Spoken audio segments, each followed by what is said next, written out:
subscribe now and press the bell icon. Never miss an update. Welcome to Health Live at Seniors Today.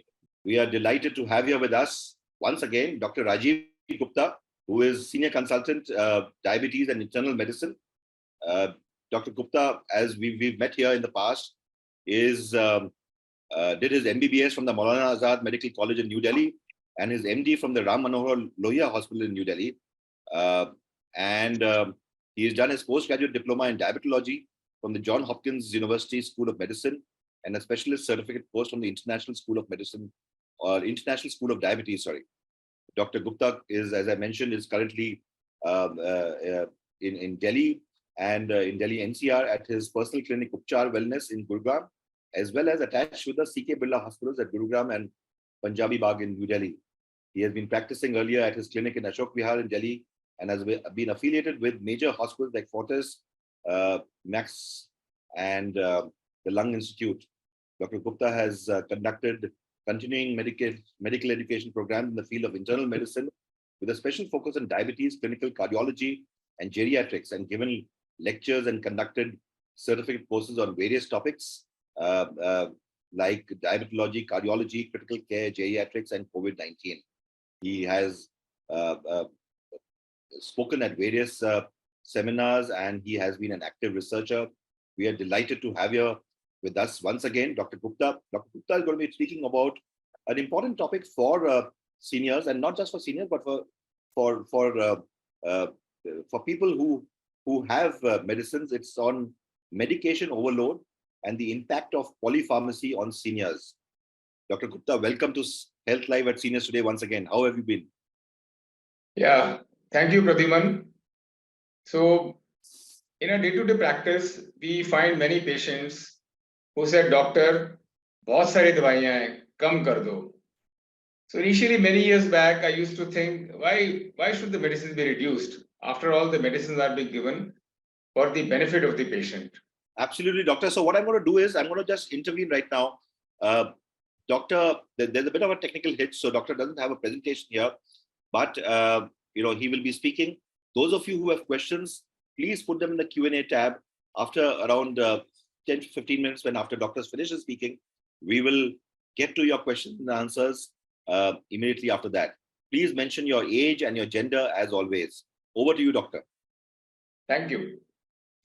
So I used to wonder as to why people are asking to withdraw the medicines or stop the medicines or decrease the medicines, because we always thought that the medicines are given for the benefit of the patient. But then over the years, we also observed that somewhere, despite medicines, the condition of the patient is not good, the quality of life is not good. And then on an empirical basis, thought of removing certain medicines or decreasing the dose, and surprisingly, the quality of life improved significantly. So this way, the concept of polypharmacy and its adverse effect on the people, especially the senior people, emerged. So let me take one case scenario. Case scenario one. Doctor, he's a PhD by education. Dr. BD, 93 years old. He retired as a professor from a university. He's an active academician and an author. He has a past history of diabetes, hypertension, chronic kidney disease. And currently he is on 3 medications: insulin, which is given 3 times, 2 medicines for diabetes, 2 for hypertension, 2 for kidney disease, and totally 8 medicines. And recently, about 2 months back, he was diagnosed with a tumor in the brain. So apart from the standard treatment of the tumor, he was also advised an anti-epileptic drug for prevention of seizures. So what happens is that it has become a norm almost. If any brain problem is there, there is a tendency to prescribe anti-epileptic or anti-seizure medication with the aim of preventing seizures. However, as evidence says that people who have not had a convulsion or a seizure, they should not be given preventive anti-epileptic medication. So now it becomes very difficult to challenge the doctor's opinion and the suggestion. So the patient's attendants, they agreed for that and started giving him anti-epileptic medication in addition to the other treatment. And see, The outcome was the patient started having imbalance, tending to fall, became incoherent, drowsiness. So his daughter, who said that I can't see my dad like this. He's so fond of writing, so talking, and what it has become. Then she called me up, and then we also did a research, and she also did, very educated people. They did a research, and they said no, not nothing doing. We're not going to give him this medicine. Another scenario, and the medicine was stopped, and he improved. Another scenario, DR 75 years old male. He has multiple problems: heart failure, chronic obstructive pulmonary disease, and mild cognitive impairment. So he wants to see the drugs, furosemide or Lasix for fluid retention, metoprolol or betalog for heart failure, salbutamol inhaler or levosalbutamol for COPD, donepezil for cognitive impairment, aspirin because he's having a heart problem, and ibuprofen or brufen as needed for joint pains. Unfortunately, he experienced severe GI or stomach bleeding and was rushed to the hospital. So what has happened is the combination of his medications, including aspirin and ibuprofen, has led to the bleeding. The kidney function has worsened due to cumulative effects of multiple medications, which are metabolized through the kidneys and which further aggravated the bleeding tendency. Now, patients who are having chronic kidney disease, in them the bleeding tendency tends to rise. So, both cases demonstrate how polypharmacy, that is, use of multiple drugs, has posed significant challenges and harms for both the patients. Multiple medications have been given. They have led to interactions within themselves as well as the disease, adverse effects, complications, and not to say compromised the quality of life. So these cases highlight the hazards of polypharmacy and a reminder to ensure that it is our duty to take care of safety as well as the well-being of our senior people. So safe and effective drug therapy is an essential part of caring for the seniors. What has to be done is a medication list, an up-to-date medication list that includes all the medicines, that is over-the-counter medication should be accessible to all healthcare providers in the medical record. This enables identification of the drug-related causes of new symptoms, eliminates inappropriate duplication of the medicines. For example, one consultant, the patient is being shown to multiple consultants, one consultant writes medication and another one writes the medicines from the same class of drugs. Allows reviews for the interactions and allows streamlining of regimen to improve adherence. Then there should be an annual drug review. And that annual drug is, as a standard, but it depends upon the condition of the patient. And all adults should have the drug regimen review. It allows an opportunity for discontinuing unnecessary medications or addition of necessary drugs that are not currently prescribed. Drug indication, all drugs prescribed for seniors should have a clearly defined indication. Now, not that something is not harmful, it should be given, because we don't know, apart from the obvious harm, there will be interaction with the other drugs. So if there is no indication, clear-cut reason for prescribing the drug, such a drug should not be prescribed. And it allows discontinuing medications that have been prescribed for unclear or transient indications. All patients should receive appropriate education about the use of any prescribed drug. For example, there is a drug which is called SGLT2 inhibitors, which are used in the treatment of diabetes. These drugs, if they are used in elderly, they may cause a little bit of hypotension, low blood pressure, fluid loss, tendency to dizziness, fall. So these things should be warned and the patient should be educated about them. So ensure good amount of liquid intake and take care of this thing. Education may improve adherence and clinical outcomes, also can alert patients or the caregivers to potential adverse effects. At the same time, if you are giving a medication, we should also monitor the response to therapy. The response to therapy should be documented for all ongoing medical conditions. Documenting response will help clarify whether a drug is meeting the therapeutic goal or in which it was prescribed and provides the basis for continuation, modification, or discontinuation. Now, indefinitely giving medication which are not showing any benefit is definitely not worthwhile and it poses more problems for the patient. So polypharmacy in the elderly, which is our topic for today, is defined as a concurrent use of multiple medications usually 5 or more. So that is what a working definition is. And if we revise or consider what are all different types of medications which are used by all, especially the elderly, the ones which are prescribed, which are part of a prescription, over-the-counter medications. Over-the-counter medications may be some sort of supplements or a vitamin, or maybe a medicine for a laxative or a laxative. Herbals and supplements. For example, many people take ginseng, zincuba, biloba extract and glucosamine for arthritis. The seniors are at increased risk for polypharmacy. And why? What are the reasons for that? Will come shortly. The usage pattern of prescription medicines in a survey in the US revealed that at least 57% of people are taking 5 or more medications, and 20% are taking 10 or more. About 38% are taking the over-the-counter drugs. Herbal medicines are consumed by 63% of people. And when a patient is discharged from a hospital, he is on an average around 14 medications which he has to take after discharge from the hospital. So see, the magnitude of usage of polypharmacy is so high in the elderly. And polypharmacy is the strongest risk factor for medication-related problems. It is not the side effect. Side effects may be there, but side effects are pretty obvious. And usually the physicians mention those side effects to the patient. But the side effects are tested in isolation, as will come later on. The use of multiple drugs concurrently, that is a cause for concern. The risks of polypharmacy are many, and a statement was given as a policy statement by the American Medical Association: reduce polypharmacy because it is a significant contributor to seniors' morbidity. And a physician by the name of Louisville, USA-based Tom James III, MD, championed this new paradigm: reduce polypharmacy, and you will decrease the morbidity of our senior population. There is an inverse relationship between the number of prescriptions the patient takes and their longevity.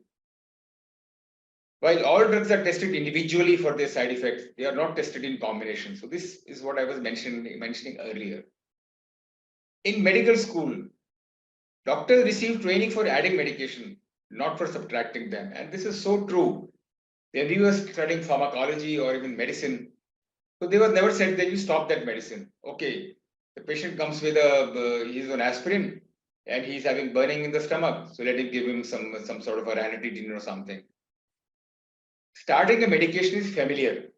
It has been there ever since and considered a positive action, because somewhere if you give a medication, it indicates that doing something to help the patient.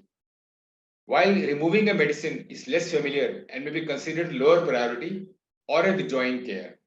Now, many times patients come in the clinics, we examine them and then we find that there is no requirement of medication. They are doing pretty well. Their quality of life is good. Their parameters are good. So probably they do not require that many number of medications, or probably no medication at all. Just the lifestyle modification or the lifestyle adherence would suffice. The risks of polypharmacy are increased in the elderly because of the metabolic changes, which are age related, especially the drug clearance by the kidneys with aging. And this risk is compounded by the increasing number of drugs used, because if you are using a particular, already there is an age related decline in certain functions, and if you are using a drug which is itself toxic, for example, to the kidneys, then the adverse effects would be compounded. Prescription of potentially inappropriate medication. For example, the usage of long-term PPI like pantoprazole, rabiprazole, or omeprazole types of medicines. They may not be an indication, but they are still prescribed. Or host of multivitamins.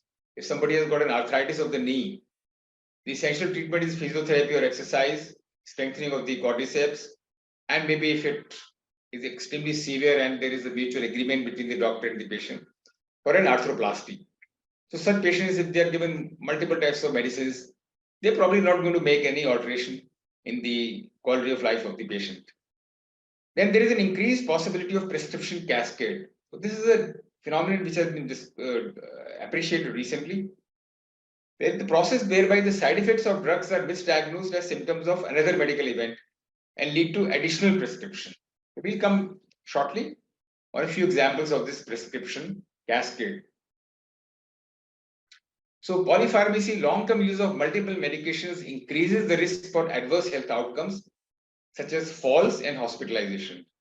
And they have been estimated as if a person is on 2 medications, the chances of such adverse events are around 13%. If on 5 medications, the chances are around 58%.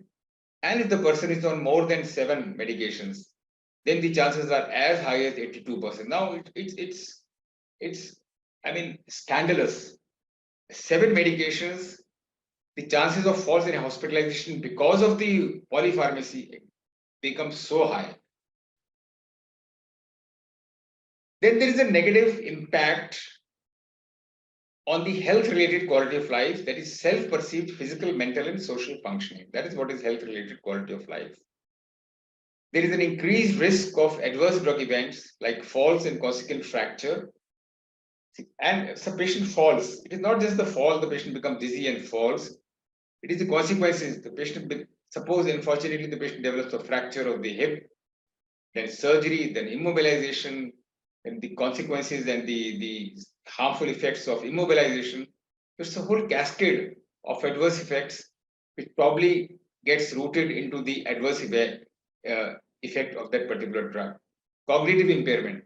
Many people they are put on, we find many people they put on different types of antidepressants or anti-anxiety agents, and the attendants tell us that the patient become confused, chakkar aate hain, bhool jate hain, difficulty in concentration. Medication errors, the more the medications, there may be a confusion in the dosing and there may be errors. Drug interactions that we have already discussed. Increased risk of hospital admission, almost more than 100,000 per year in the USA. Failure and delay in diagnosis of a new symptom. For example, if the patient is on multiple medications, he develops a rash. Now it's so difficult to find out what is the culprit, which medication to stop. The more the number of medications, the more the problem with the adherence. With a complex medication regimen, it can become difficult to keep track of which medication to take, when to take, leading to missed doses. The patient may miss the doses, or it may be taken incorrectly. If something is given 3 times a day, he may miss out on a particular time. So which will lead to reduction in the overall effectiveness of the treatment plan. And obviously, the more the number of medicines, then the cost of treatment also increases due to purchase of drugs, need for more frequent doctor visits, monitoring, laboratory tests, and maybe the complications of that multiple drug usage. It again further adds to the cost of the treatment. So we've talked about the scenario of drug use in the elderly, why there are so many multiple the side effects occur, what are the risks for polypharmacy. So why is polypharmacy so high in the elderly people? It is primarily because of the rising prevalence of chronic diseases. Chronic diseases are one which are long lasting and which require a continuous monitoring and care, which leads to the prescription of several medications to address each condition. If your patient is hypertension and diabetes, so there would be medicines of high blood pressure as well as medications to treat diabetes. Multimorbidity. So multimorbidity, it's a fallout of the previous statement of mine.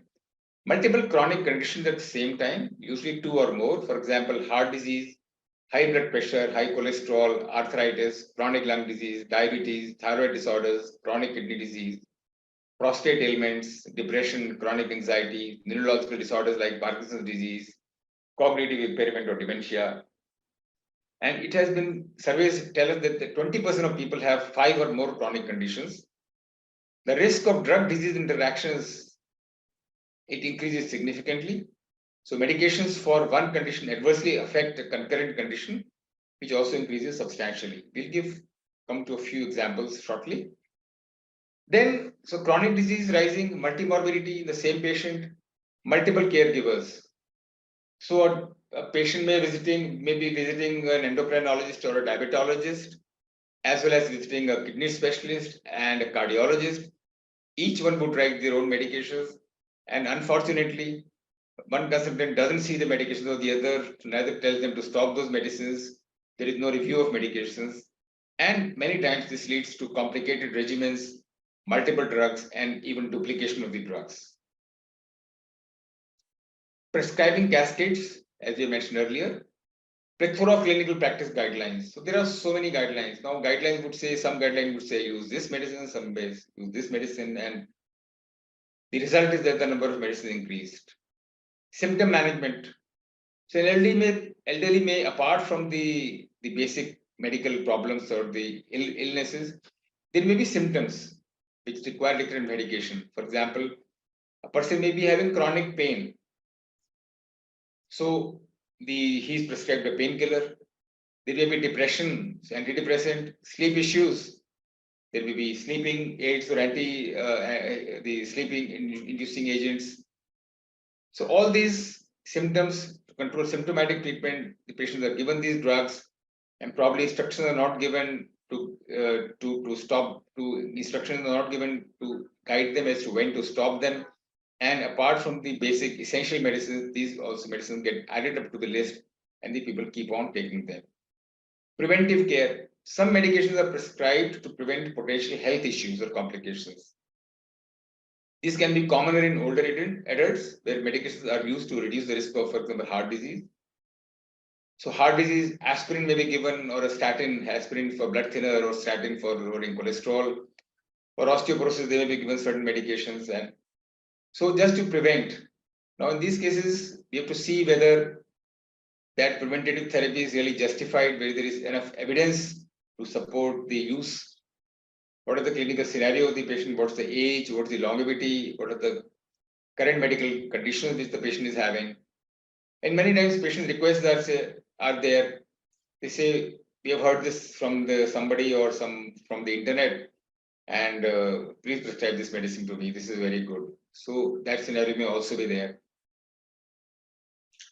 Talking about the adverse drug events, adverse drug events are defined as injuries that occur from the use of a drug, including harmful reactions and drug administration errors.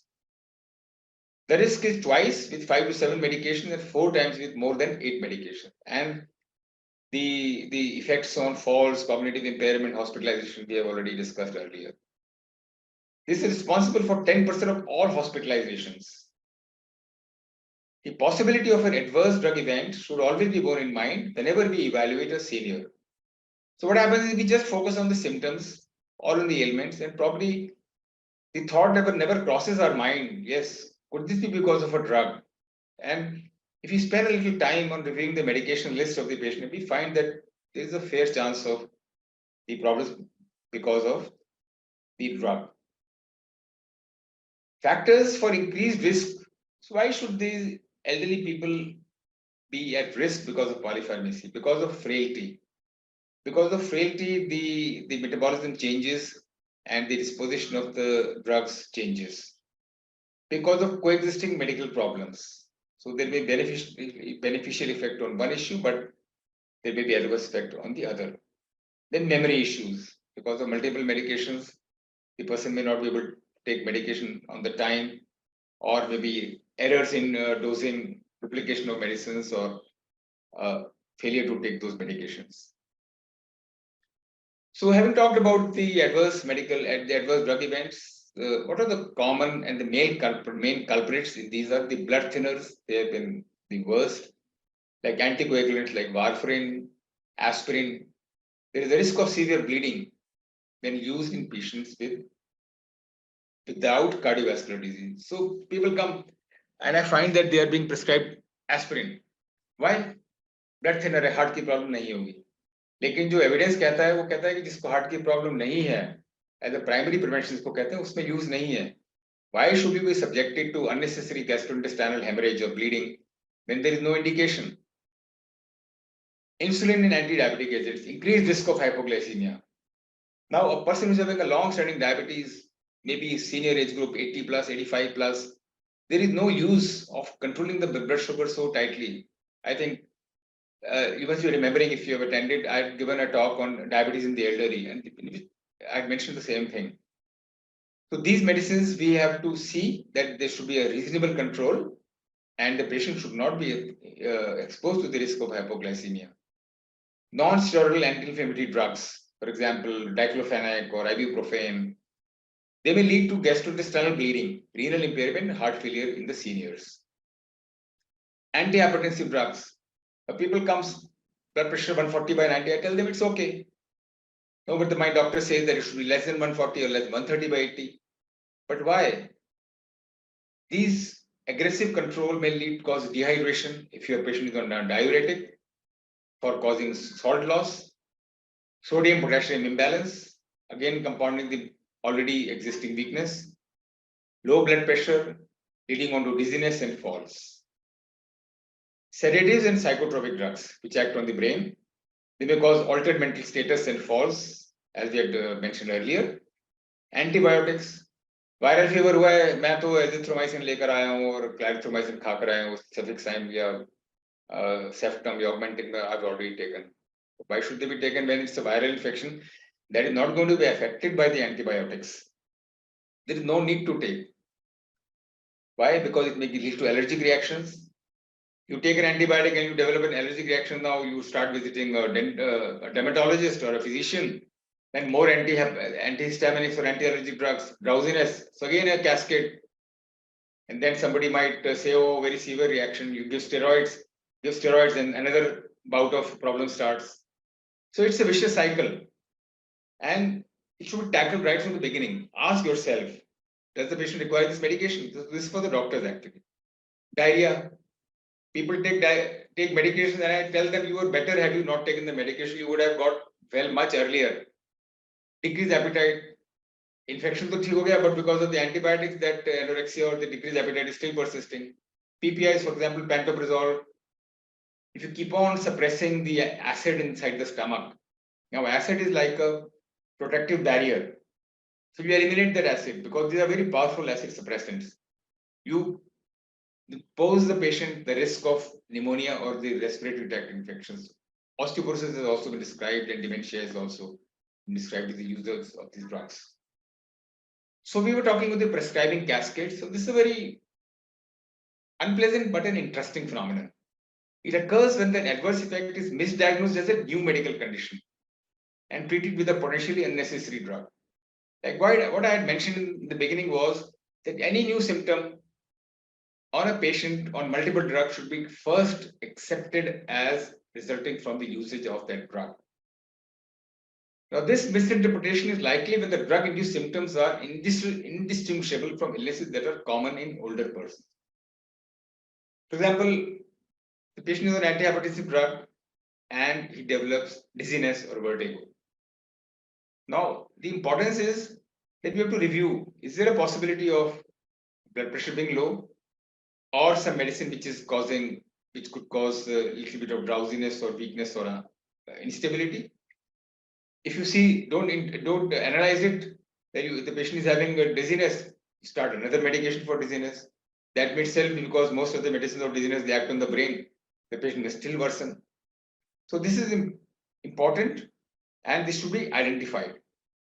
The patient is then at the risk for developing additional adverse drug events related to the new and potentially unnecessary treatment. Let's see a few examples. Parkinson's is an ailment which affects the elderly population, and the initiation of anti-Parkinson therapy of symptoms arising from the use of drugs such as antipsychotics. Now, antipsychotic drugs, they have what is called extrapyramidal signs and symptoms, wherein the symptoms mimic Parkinson's. Now, you are using antipsychotics for a particular indication, or maybe perinom, metoclopramide, which also gives rise to abnormal movements, what is called dyskinesia. So, patient develops because of that. You start giving Parkinson's therapy for the side effect of the antipsychotic drug. The usage of anti-Parkinson drugs, that gives rise to new symptoms like low blood pressure and confusion. So this is again a cascade, prescription cascade. Many people, they come that side cognitive impairment, which is many times normal and probably may not interfere with the day-to-day life. Very common drug called donepezil. It causes constipation and urinary retention. which are also common in the seniors population. Now, for urinary retention, you give oxybutynin, which causes diarrhea and urinary incontinence. So where do we land up into? You use a medicine which is probably of a doubtful benefit, and it causes certain symptoms. You give another medication for that, which has got a contrary side effects.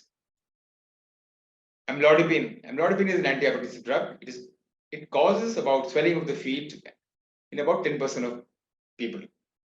Now, if you do not realize that this is because of that medication, and addressing the use of the medication, substitution with another medication, or stopping that medication, it may be interpreted as a new condition.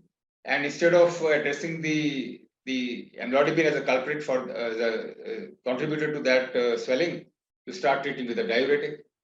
Now you use the diuretic, then again the problems of a diuresis, hypotension, dizziness, sodium potassium imbalance. Yes, swelling may decrease, but new sets of problems have started occurring. So that was about the adverse effects or adverse drug events in polypharmacy. The another important thing is drug interactions. Seniors are vulnerable to drug interactions because multiple chronic medical conditions require multiple drug therapies. So this is a central theme. Age, multiple conditions, multiple drugs, multiple interactions, side effects, and compromised quality of life. Examples are, as we have in our case study, the risk of bleeding with warfarin. Warfarin is an anticoagulant, a blood thinner, increased with co-administration of non-steroidal anti-inflammatory drugs like diclofenac and certain antidepressants, omeprazole, lipid-lowering agents, or there's a medicine called cortisone or amiodarone. Care must be taken in the elderly to review existing medications and consider potential drug interactions before adding a new medication. So, especially in the elderly, we have to be very careful whenever we write drugs. Revise in our mind. This is again, I'm calling for the doctor, but our population should be sensitized to this, that such things are very common and real before we add a new medication. So there are hordes of so many risks of polypharmacy. How to minimize the risks of polypharmacy? As I've been telling repeatedly, the essential principle is to continually reappraise the patient's medication regimen in the light of his or her current clinical status, the goals of care, what are our targets, what do we want to achieve, and the potential risk or benefit of each medication. This should be done at each OPD visit of the elderly and at the time of hospital discharge, as well as when the patient comes for follow-up after the hospital discharge. As a part of this, there should be a periodic evaluation of a drug's regimen, and the patient should be asked about all the drugs, not just the prescription drugs. Unless we specifically ask, आप और तो कुछ नहीं ले रहे हैं? हाँ, मैं ये भी लेता हूँ, मैं ये भी लेता हूँ, आपको पता चलेगा कितनी सारी दवाइयाँ ले रहे हैं. Over the counter drugs, herbs. लोग समझते हैं herbs हैं, उनका कुछ, they are all innocuous, harmless, but we don't know if they are made into a sort of a capsule or a dispensable drug. We don't know what additives are there, what excipients are there. Supplements. People ask me, can we take this for protein? Protein ke liye kya le? Should we take a protein supplement? We don't know. They may be certain, but they are not regulatory. They are not governed by regulatory authorities, and especially if the kidney function is compromised, they may have adverse effects. Periodic evaluation and assess the need for changes. These prescribing, we'll come to it shortly. And most important, always consider non-pharmacological approach, where the condition is amenable to lifestyle modification in lieu of pharmacotherapy. For example, discontinuation of antihypertensive medication has been possible in about 40% of patients with lifestyle alone.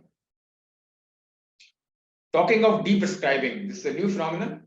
Medication deprescribing is a planned and supervised process of dose reduction or discontinuation of a medication that may be causing harm or no longer providing benefit to the patient.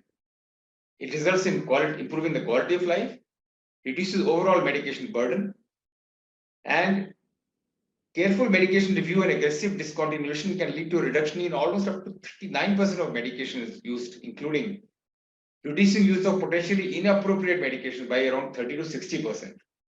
Improve adherence to remaining medications. And the research has shown that if you start reducing these medicines, it doesn't result in any adverse events or any compromise in the patient's clinical condition. In fact, the patient starts feeling better. It reduces the risk of common geriatric issues like falls and cognitive impairment.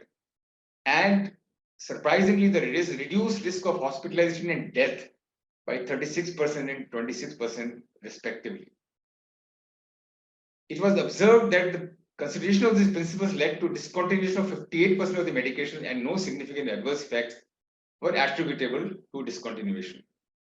In fact, when the patients were interviewed, almost 80% of seniors would be open to stopping one or more of their prescribed medication, according to a 2023 poll by researchers at the University of Michigan. Medication deemed less efficacious is part of a good clinical practice, since all medications are potentially harmful, cost money, and add complexity and potential for burden. Another vulnerable time is the transition of care. Why it happens is because of miscommunication about medications commonly occurs when a patient transitions. For example, a patient in the hospital admitted there, and then the patient shifts to hospital. So there's nobody to guide, because in the hospital, the patient was in a sicker state, more medications were there, the patient is stabilized and has been discharged for home. But the medicines which are there, probably they are of the same intensity which the person doesn't require. Diabetes medication, he may be on very high doses of insulin. And if the same dose is continued when the patient goes back home, he goes into hypoglycemia. So this can lead to inadvertent continuation of medication that should have been stopped, either because they are causing documented harms or lack ongoing indications for use. Doctor, Now I'll be nearing the end of the talk.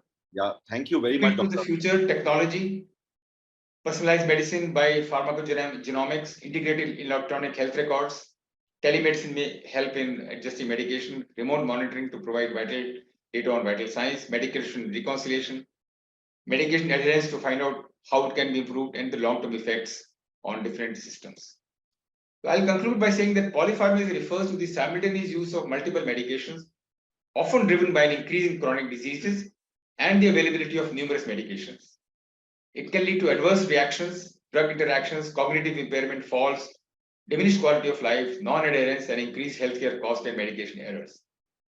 The interventions to minimize the risk of polypharmacy, thereby improving the quality of life of the seniors, includes medication reviews, deprescribing, that is the systematic process of discontinuing medications, patients' education, and shared decision-making between health providers, the family members, and the physicians and the patients. Thank you. Thank you very much, Doctor. Thank you very much. I think a very detailed presentation, and I think you've explained so very well. We've received quite a few questions, but I must confess they are not on the subject that we have looked at today. So I'm not going to take them. I'm writing it down and I'm going to send it to Doctor later. Doctor, there's a few things on polypharmacy that is there. One is from Mr. Brijendra Kumar, because we just have 5 minutes left, so we will need to close early. He's 78, and his question is, any general rule for gap between taking medicine and capsules? He takes in general? Any general rule for a gap between taking tablets and capsules? He takes 9 medicines every day, 5 for heart and 3 for osteoarthritis, and 1 that is the nutrient. See, now, if you take so many medications, I don't know the nature of the medicine, but if you take concurrently so many medications, we are not sure that one medication may be interfering with the absorption of the other medication. So the efficacy or the effectiveness might decrease. Like, for example, if I take some examples, like, for example, aspirin is given to patients who have already had a cardiac problem, and a statin, they usually are taken in the night. If the patient is having high blood pressure and if he's on a single drug, probably it would be, and in the morning, see, it is more important to control the morning blood pressure. So those medicines will be taken in the night. So somewhere it can be split. So if the 3 medicines out of 9 are shifted to the evening or the night at bedtime or post dinner, the remaining 6 are left. So it definitely reduces the burden. One. And secondly, the preference should be to take fixed dose combinations. If there are 2 or 3 medications, if the physician considers it appropriate, he may use fixed drug combinations where the same are combined in a single pill. That increases the compliance. Thank you. And one last question, Doctor. What about polypharmacy with, having allopathic medicines as well as Ayurvedic, homeopathic medicines? Is that because a lot of allopathic and a lot of Ayurvedic doctors or homeopathic doctors say that you continue to have your allopathic medicines, but also have this. Could there be a problem then? See, this is a very confusing state of affairs as to now if somebody is taking Ayurvedic medicines, why should he take Ayurvedic medicines? That means if he is not satisfied with the allopathic system of medicine, then let him stop them. See, you have to give a green signal to one of them, because this cross-pathy is by our Medical Council of India or National Medical Commission is strongly discouraged, and in fact it's an error. Now, for example, I will not name, but there are a lot of herbal medicines, and say 30 years back, virus hepatitis ho gaya, chalo ji ye le lo, 52 le lo. Now patients already take it, and many people used to write fearlessly on the prescription, but now we are not allowed. This is called cross-pathy. I don't think it is really beneficial for the patient, because you don't even know. Suppose if the Ayurvedic medicine is giving you benefit and is causing no harm, then why should you take allopathic medicine? Stop them. Absolutely, Doctor. Doctor, thank you very much for your session. I think it's been a very detailed session. There are quite a few questions on diabetes, which I will send you because that's not the topic that we were discussing today. To all of you here, thank you for being here. To Dr. Gupta for this session. We've been talking about it, and I think polypharmacy is an issue that all seniors must be aware of. So if you have your medicines, please consult your doctor, speak to your doctor and say that these are the other medicines that you've been prescribed. And I'm sure the doctors would give you a fair counsel on what to have and what not to have and how to space it out. Thank you very much, all of you. We will be back again next Saturday. Next Saturday, that is August 19th, sorry. And for another session of Health Live at Seniors Today. And once again, Dr. Gupta, thank you for this amazing. Thank you. Bye. Bye.